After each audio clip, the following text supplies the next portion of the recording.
in the UK and African sounds. But when you did One Dance, did you know this was going to be as big as what it was? Like, because it was. This is Drake. You know. It really all started with the Kyla basically, record. You know, it was just explaining everything. I mean, we DJ. I'm hearing it for the first time with you guys live. It's like the UK funky sound. That you guys probably heard it already because people have been blowing me up. I listen to a lot of music. I was watching boxing all day. And I have friends with great taste in music. NBA, so I missed out on it. I did get all the alerts, but if I don't do something about it right now, you guys will keep hitting me up. 4 or 5 years now. I know it's older so than that. I'm gonna listen to it with you guys and having people. You know what really set something off for me was having people in America come up to me and be like, "Yo, what's that song you just played?" And I'll be like, "Man, people really like that song," you know, but they don't know it. Yeah. And so, I just my brain started working of like, you know, how can I maybe like utilize a bit of the. It's such a there's so many good pieces. So the Meek Mill situation, I introduced the concept to 85, and I said to him like, and some other stuff according to the people that sending me info. It's not like I don't want to do a cover. I want to write a whole new song. I just want Jayz Kyla drama, to serve DJ as the drama, bridge, or as like as a bridge to the next verse, or as a bridge to the hook. Let's strap in, everybody. Like, all right, cool. And you know, I had the beat for a while. I was trying to figure it all out. And yeah, you know, at that time, I had met WizKid through Skepta. Because we did a remix to one of WizKid's songs together. Yeah, and it just kind of all really fell into place naturally. And when it was all said and done, it was one of those moments, much like Hotline Bling. I just didn't really know how people were going to feel about it, and that was part of the reason why I dropped Pop Style along with it, because I was kind of like almost nervous, like, man, you know, like, I don't, like, this is so different. Let me just make sure I drop a rap record so people know I'm still on my and I remember Boy Wonder had walked into the studio one night, and he had heard One Dance, and he just looked at me and he's like, yo, that's going to be the biggest song of your career to date. And I was like, come on, man, it's like, I don't. That's a lot to say, you know. Like, we hope it does well, but and yeah, he was right, and it was just I think it was the perfect marriage of a lot of things. You know, so many thank yous to Kyla for just being, you know, so supportive. She came out to like South Africa and shot a movie with us for the song, and you know, of course, WizKid doing his thing, and you know. Yeah, and just the entire UK for just, you know, supporting it, and the world for being open to listening to it. I love that tempo. I love that cadence, those melodies. That's the music that makes me happy in life. So it was great to be able to just to make something like that, and to shine light on a song from the UK that deserves it, because that is truly a classic. So with Pop Style, like, what happened with that? Because when I got it originally, shout out to Morgan, always talked to me about it early, but you know, it was Jayz and Kanye on it, and then they kind of weren't on it. Like, yeah, I mean, you know, I was dealing directly with Ye, and you know, that's the version that he sent me, and that was, you know, what we had talked about, which was like, he's like, man, you know, this is like Pop Style featuring The Throne. This is huge, and I was excited. You know, obviously anybody would be excited to see them link back up. And then I didn't know what I was going to hear, so when I heard like Jay had 2 bars, I was like, all right. I mean, it is what it is. It's cool. I like that. You know, it's a little intro, and then Kanye goes off. And then, you know, I'm not really sure the details between that, how that conversation was miscommunicated, or what they were going through at the time, or, you know, what anybody felt towards me, or whatever it was. I'm not really sure. But next thing I knew, it just became a bit of an issue. And, you know, from there, I really, you know, I don't waste too much time. So I just was like, all right, cool, I'll finish it. You know, the song is, I mean, I can rap as good as anybody else, so I'll just go finish the song and put forth my own version, because I don't really, like, you know, nobody can ever like dangle anything over my head in this business. You know, I don't play that. So it was just it just needed to be done, and I did it myself. And yeah, both versions exist. You know, so I mean, And when Kanye comes out to do it at the shows, it goes crazy. And I know he was really upset because at that time we were working together pretty heavy, and he really wanted to be on the record. But on the Pablo tour, he said a lot of things that's well documented. But he was also saying about before the last show, he was talking about how he was sick of not being able to do certain things or whatever, and he was saying everyone should just come together and make music. It's gone from label politics. Is it digital politics now that prevents things from happening? I don't know. I think everybody has their own little things going on. I'm not really sure what he's referring to half the time, because in the same breath, I went from being like working on a project with him to him sort of like publicly on me and DJ Khaled for being on the radio too much, and it's not a bad thing. Yeah, obviously.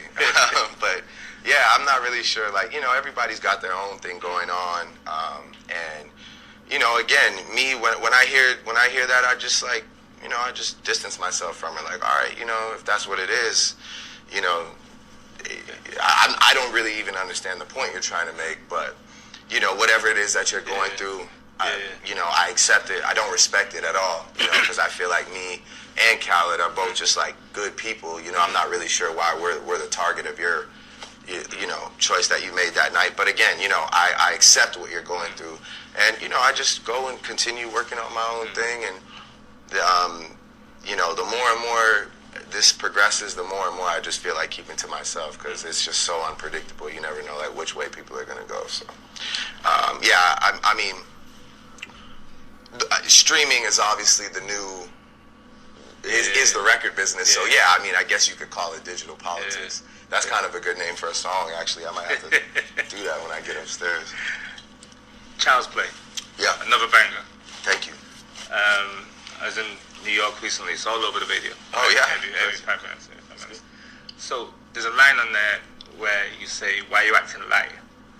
Like, what does that mean? Why you what, sorry? Acting light. Act like I'm acting like I'm light skinned? Yeah. That line? Yeah. How did that come about? That's just like that's just like sort of like something people, that's like very un-American thing to say, like, oh man, you're being light skinned, like, like I guess they'd like say it's like emotional, Right. So I think it's a ridiculous stereotype, but I was just kind of playing on the irony of it because I'm actually light skinned, so it just made me laugh, so I said it. But yeah, I mean, it's like a silly stereotype in like, Black American culture that like light skinned guys are this way or that way or whatever. So it's just a little joke. We do our thing though. Yeah, exactly, right? Yeah. I don't mind. So, when did you first experience racism? Because you come in from a dual heritage. Your father's black, your mom's white. Like, it puts you in a predicament.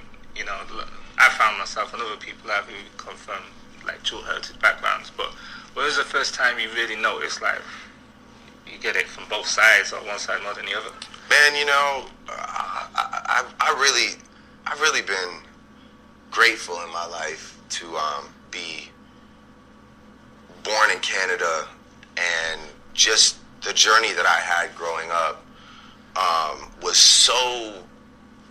it was just a very accepting journey. I always had friends from all different backgrounds, all different walks of life. We all get along. I never really noticed color, religion. We don't live like that. There's really not that much segregation in Canada, especially in Toronto. There's just so many. It's like a cultural mosaic, and I know I've said that time and time again, but it truly is. I mean, it's made up of so many, beautiful people from beautiful places, and you get to actually learn, and you don't ever develop like hate.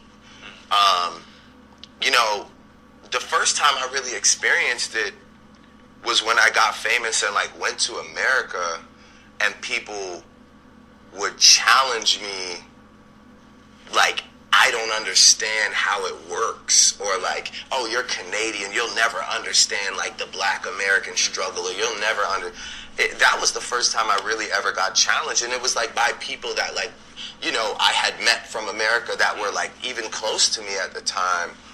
And you know, if I ever feel anything, or if I ever feel like an outsider, it's usually because I'm not American.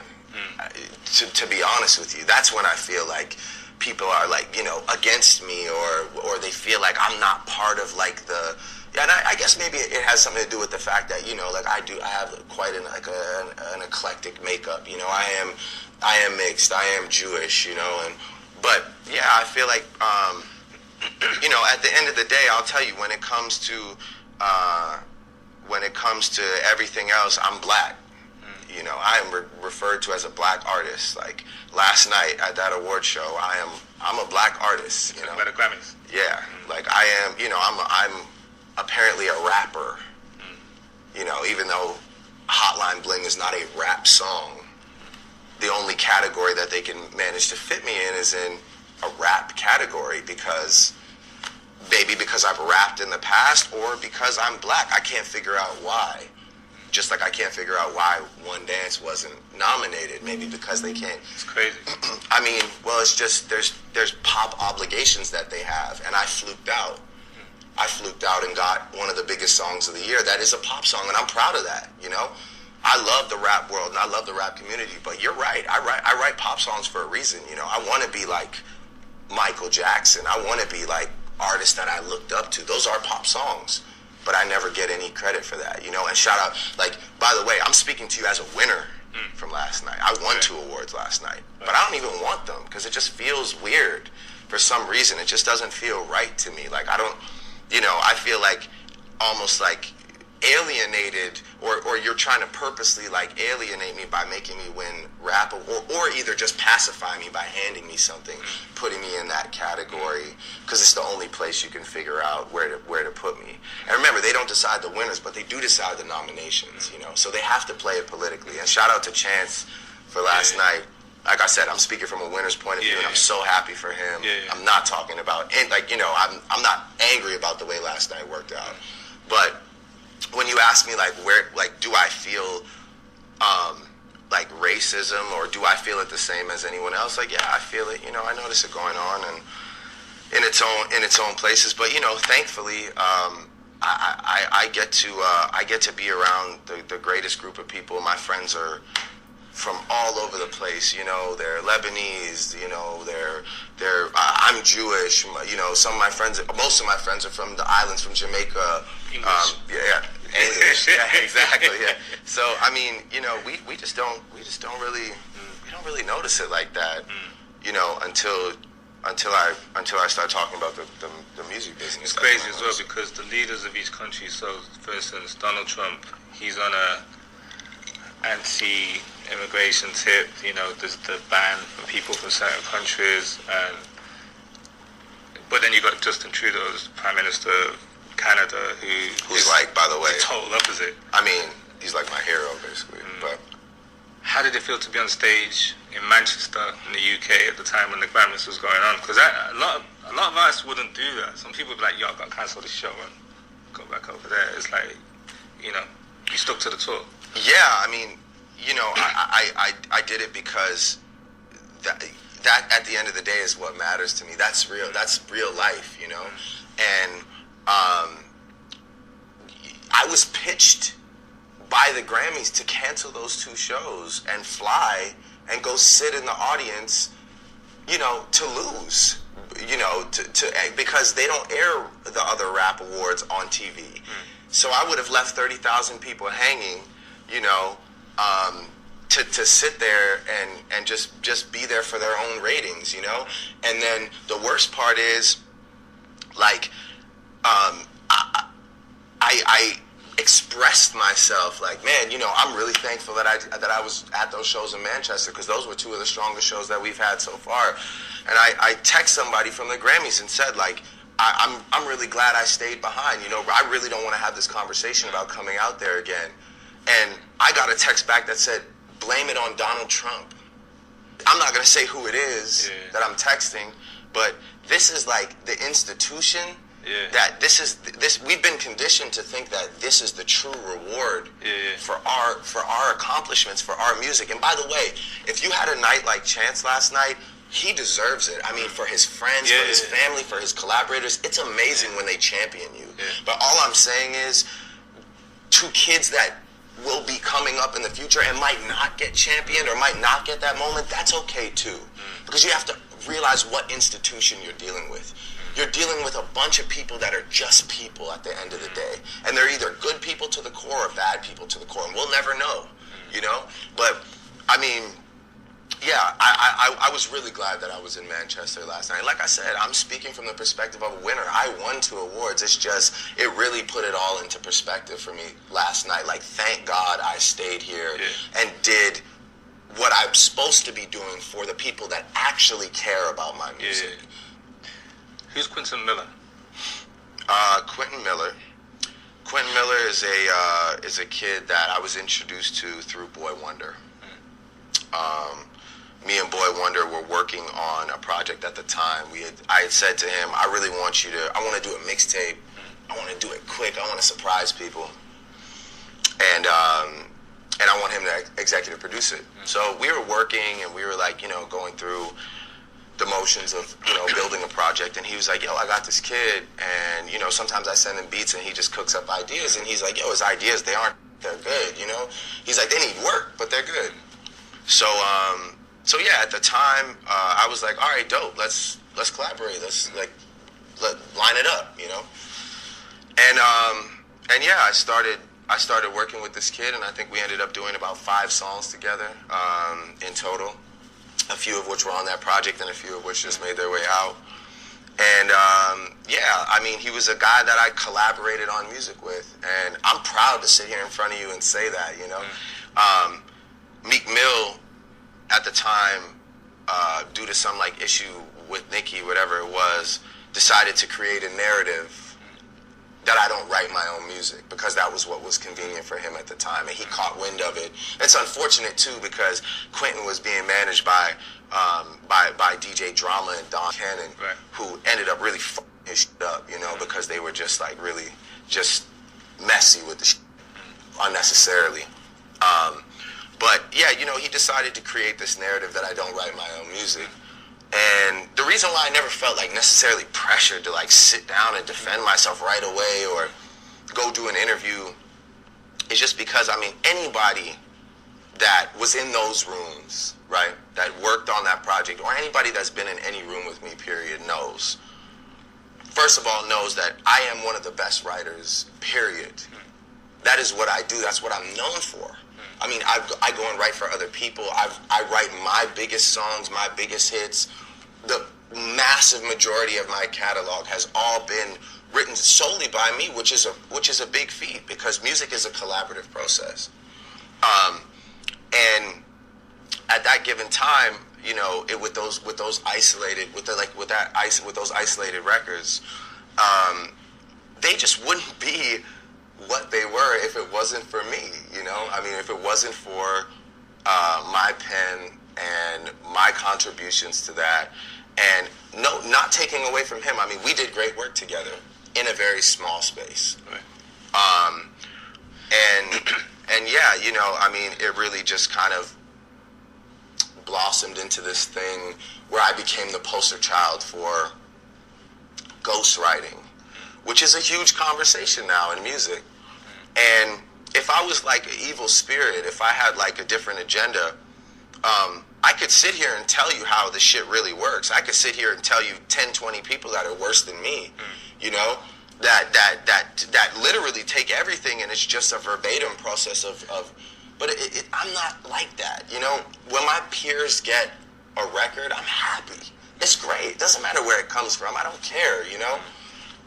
But for me, it was a big deal because it just wasn't the truth, you know. And like I said, but if I have to be the poster child for it, and if you choose to after like finding out about that situation, discredit my entire catalog or my career, or you were going to discredit me anyway, so you may as well just go forward with that. And I've like come to peace with that. You know, I mean, but yeah, I really when it came to that whole writing situation, I never felt the urge to like have to defend myself, because if you ask about any of the biggest Drake records ever, I've done them all. And if you ask about those Quentin Miller sessions, I was there, you know? I was working. There would be no second half of Know Yourself, and the bars wouldn't be as good if it wasn't for me on any of those songs, you know? And we sit down and we talk about cadences, and we talk about which lines to do and whatever, and that's just what a collaborative experience is. And if people are that naive and they think that that doesn't go on in music, then you're out of your mind, you know? But because it's me, it was the first chink in my armor that people were like, oh, we got him. DJs were happy. Got away with it. Well, and that's the thing. And some DJs. Yeah, exactly. Yeah. And that was the thing too. It's like, it really made me realize like how deep this shit really goes, because, you know, there were like these references from our sessions when we'd work together. Yeah. No context to those references at all, but they existed, you know? And that taught me a valuable lesson as well, which is just like, man, I can't trust anybody. You can't leave the studio with nothing, you know? And like I said, like, you know, it was really DJ Drama that got a call from somebody higher up at that time. You know, he didn't have the backbone to say no to this person, and he was like, yo, my guy's getting roasted. You got to give him some ammo to keep, we got to keep Drake down. And that was really when I realized like how deep this really is. And yeah, I mean that whole situation, you know, it was what it was. And I can sit here right now. You could interview Meek, and you could ask him if he thinks it was worth it. I bet he'll tell you no. How did it feel, you know, to see it play out with Meek? And I'm asking this now not because I'm trying to instigate or cause more trouble or anything, but just as a fan and as a DJ seeing it unfold, like for both artists, like yourself and Meek, it was kind of crazy, because it was like, I think as fans we all thought everything was cool, and then Meek comes out, you know, and for you personally, though, how did that feel? Because you've been on tracks with him before, you know, the Amen joint and other stuff, you know. I mean, it's just a pattern in my career, you know. There's just this one-sided switch that happens with people. I don't understand it. You could ask me about a bunch of people in this interview, and you could literally ask me what my problem is with them, and I'll tell you, I don't have one. You know, I watched him say that it was about posting an album or some show that I found out about the day before that I couldn't get to in time. It's not about any of that. You know, when somebody makes a decision to say, all right, everybody's supporting this guy, maybe I should be the guy to go against him. Or they just have a series of events that gets them aggravated enough to do that. That's what happens, you know? And unfortunately, on display for the world, that was a terrible, impulsive decision because you weren't ready. And in my mind, you know, I study the game, and not only that, but I'm a very calculated thinker. I'm sitting here thinking you're ready for it. I was sitting here, like my mind was going 1,000 miles a minute. I'm thinking this goes so high up that I'm about to see the craziest shit I've ever seen. I didn't know who was going to be on a diss track with him or what he had ready. I thought this was like 3 months in the making, and I'm just like getting blindsided. And then when I dropped Charged Up, just to see just to kind of see what the preparation level was, I realized I was like, oh wow, you're not ready. This was like really your just emotions about something. I don't even know what it was, but this is just your emotion. Okay, now you know that was the moment where it was. I remember I was in the studio and I was working on some beat. I knew I had to do something, you know. I knew I had to retaliate because I realized he was unprepared. And when you realize someone is unprepared, you have to strike. And that was I was in the studio, and it was like some kind of like rap beat, you know. I probably would have gone like 80 bars on it. And somebody that's very important to me said to me, listen, if you're going to do this next move, you have to finish it forever. And he has to live with it forever. That means he has to hear it all the time. It can't be some... And I was like, you know... Who said that? I can't... It's great advice, though. A true champion said it. I'll put it to you that way. It's not like it's not one of my friends. Like a real person that like goes to war and like wins all the time, like a true champion, you know. And that was when I just switched it around. You know, that was around like midnight, and this kid walked into the studio for the first time, and played a beat, and the beat was too slow. And I told 40, man, I like the drums. Speed it up like about 15 BPM. And when he sped it up, he just sped the whole beat up. He didn't just speed the drums up. And that was when I just heard like, and I was like, oh man. I was like, all right, this is it. Yeah. And by 4:30 in the morning, the record was out, and that was pretty much it. It was over. Back to Back was brutal. Like line for line, you made it a club classic. Like girls sing along with it, you know. But you know, the biggest thing was because I don't have real hatred for him. The key was like, first of all, my biggest focus the entire time was I cannot disrespect Nicki Minaj or use Nicki Minaj in any way other than to lift her up. I just, that's not in my character, you know? I didn't go the route of calling him a bunch of terrible names, and I just used wit. I just used wit and good writing, ironically enough. Great writing to just win that situation, you know? Aaron Carcino's obviously, video. yeah, the beat was perfect because it lived in the club. It didn't live, like, it wasn't like, oh, have you heard this, and then you listen to it 2 times and you dismiss it. No, like, people have to, like, DJs have to take a hit when you're hosting a party because they can't play the biggest record of the night because you're standing there. Yeah. You know, it hurt. It hurt, and I wanted it to hurt, you know? Yeah. I really did.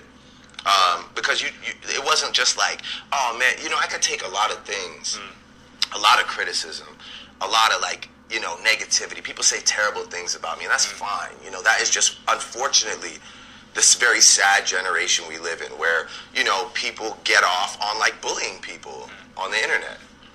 And so I can take all that. But, man, you really tried to, like, and you know how good I am at writing music, but you really tried to not only spin the entire narrative of my career, but like end my life and like take food from my family and like really try and like pretty much end it all. And you didn't even do it through music. You just talked or tweeted. It was like sickening to me. Like I had to really get revenge on that situation. And like I said, you know, like I respect revenge when it's warranted, and that was just warranted, you know, and it was what it was. And it's not something, like, again, it's not something that I'm proud of because it took just as much of an emotional toll on me.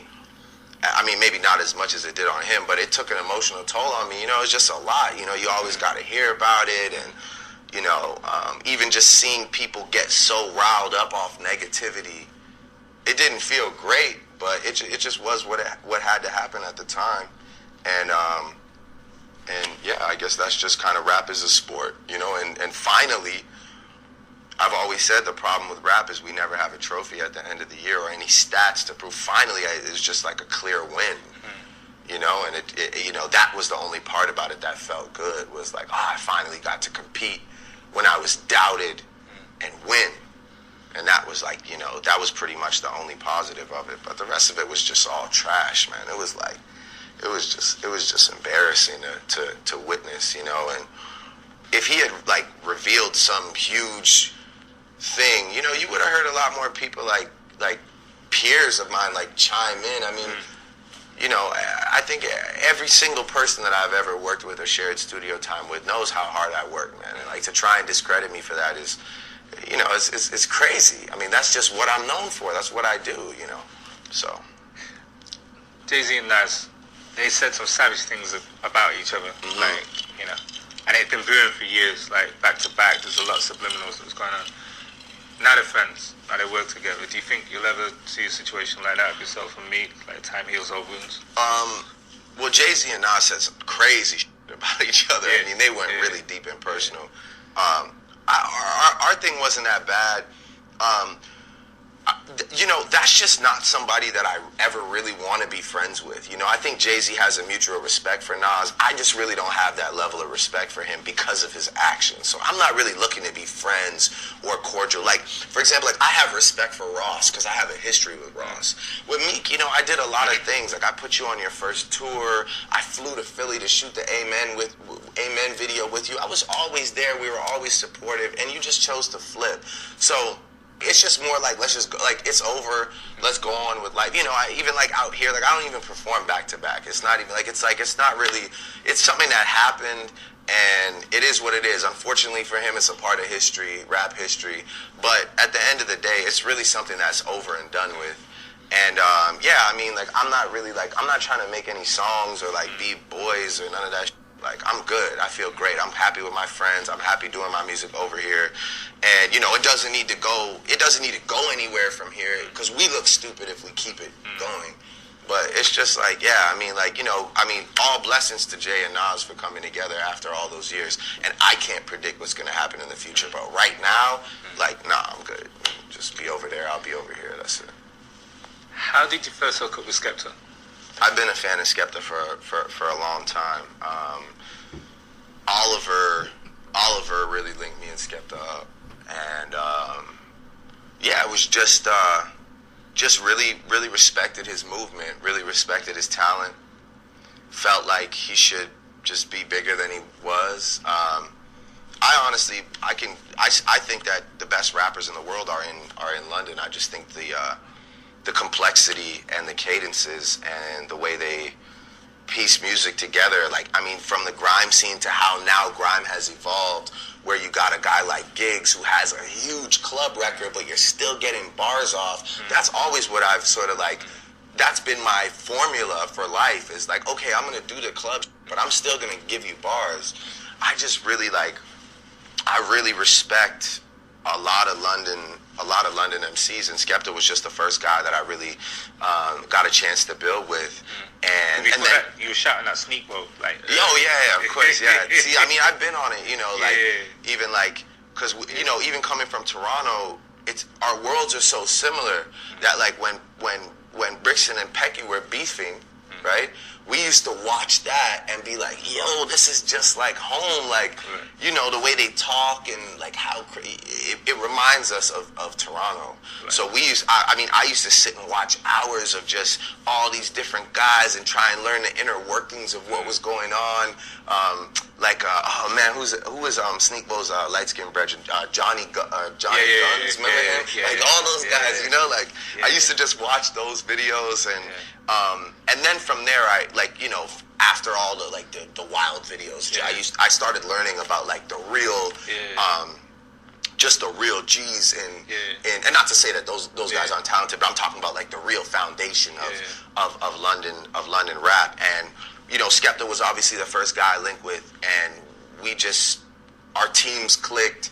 You know, our vision clicked. He brought the WizKid record to me. We did it. And, you know, I think that was one of the dopest tracks as well. I think, again, talking about the whole international thing. I ain't going to try and pronounce it. But we don't want to butcher it. But it's you know, I think Skepta did one of his hottest verses, and the way that it was like the conscious, like, thing that he was saying, you know, about the way people were portrayed on TV back in the day and everything. I think Drizzy, WizKid, Skepta.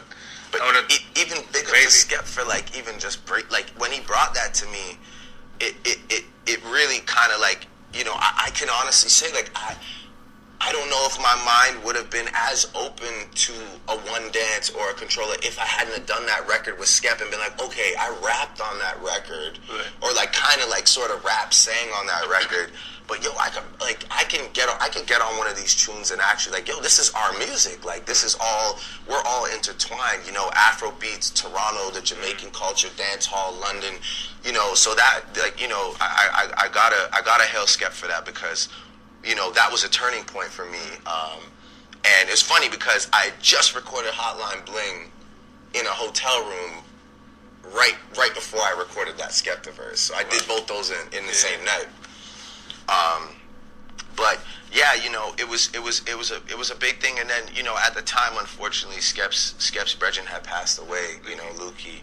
And we just kind of like found solitude in each other. And, you know, we were just supporting him, and, you know, from Wireless to OVO Fest to making the OVO shirts for his boy.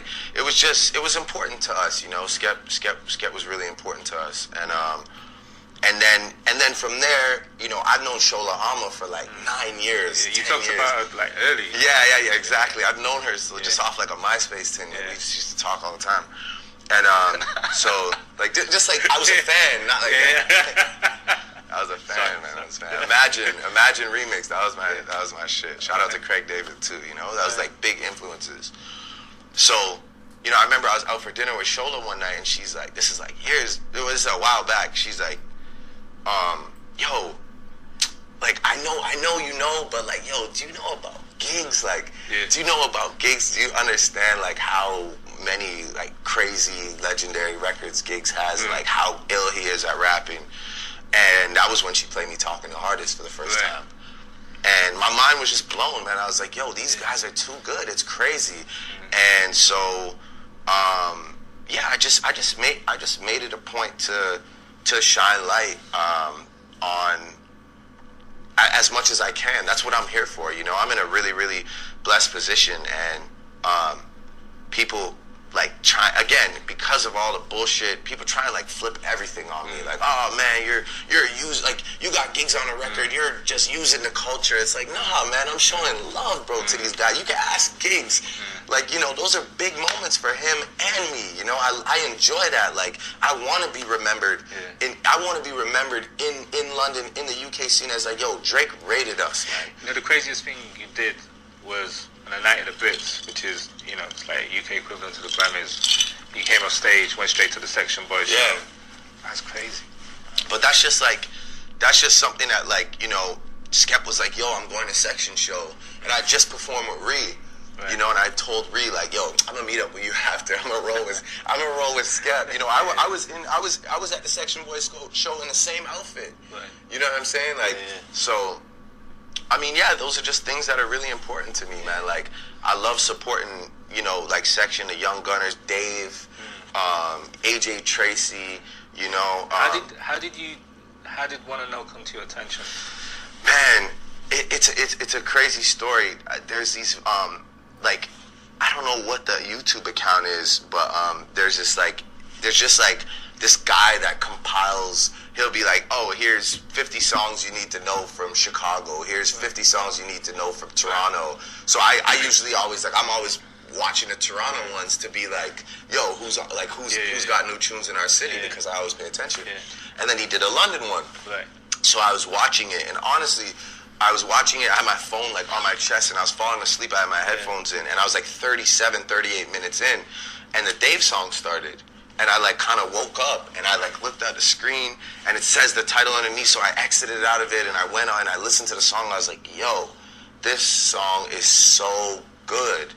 I don't know who the kid is. I'm praying that he's a good youth, you know. I'm praying that, because, you know, sometimes these guys, they get, you know, you never know who you're going to show love to. Sometimes people get weird on you, you know, so I don't ever want... Even at your stage, even at your status? Well, even worse in that sense, you know. It's just, I have a thing on me where, I mean, we'll talk about that later. I'll finish the Dave story first.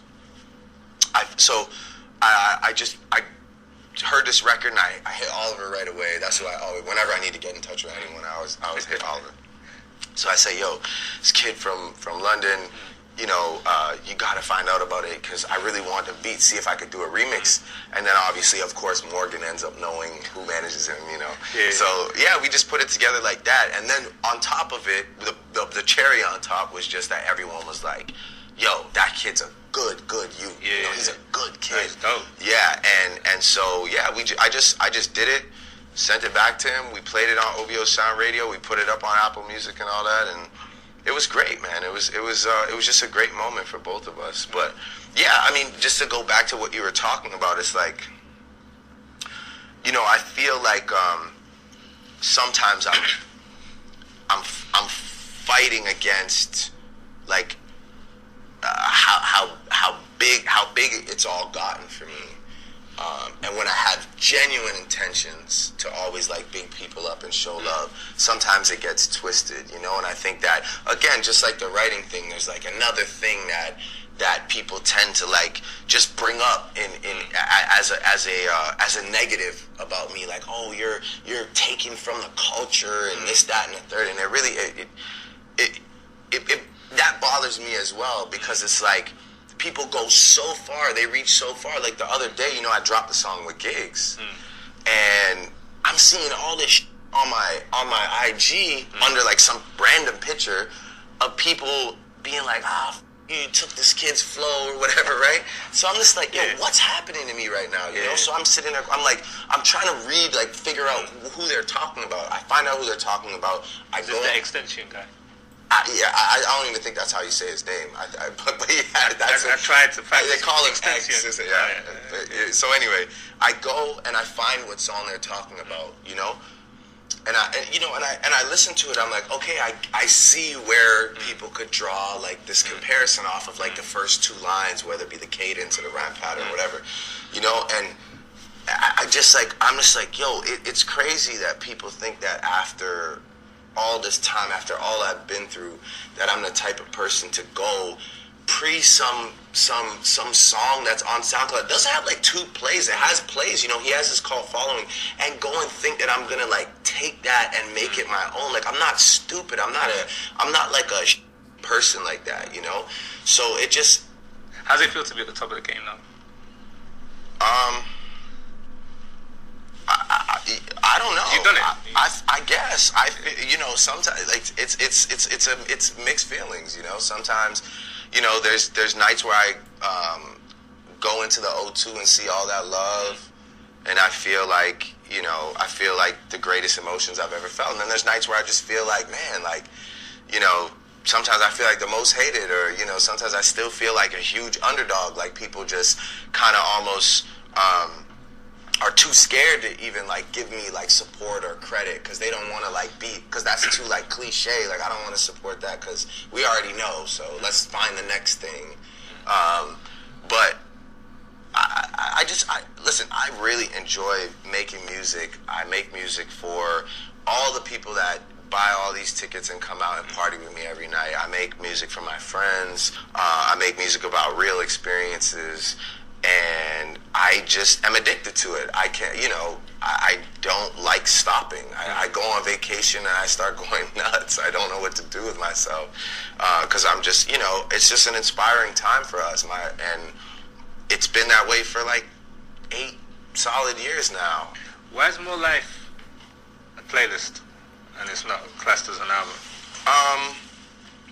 The style in which it's being put together is based off of our concept that is OVO Sound Radio.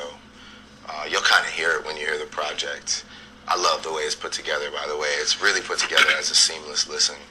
It's almost like a radio show. Basically, I asked myself, like, man, what would happen if I just did an OVO Sound Radio, but every song was a new Drake song? That was kind of my idea for it. And plus, like, how it's being released, which... I mean, only that guy knows the answers, but yeah, it'll all kind of come to fruition. It's just more an evolution of the mixtape. You know, it was kind of getting tough to be like, hey, I'm dropping a mixtape, but it's for sale on iTunes. It just kind of like, oh, so that's your album. And I really didn't want people to say, this is my next album. You know, Views was my album. This is something that after Views, I was just inspired. I wanted to, you know, keep the music flowing. I want to keep people excited, giving people the story to my life. And, you know, I don't do this too often. I don't sit with people. Like, I don't really enjoy it. I like to just save it for the music. More like, you got Giggs on there. Mm-hmm. Massive look. Mm-hmm. That's like, because Giggs is official out here. He's one of the realest. Right. He's lived it. You know, he's done it, and he represents the streets to the fullest out here. So, what was it like working with him, like when you was putting a joint together?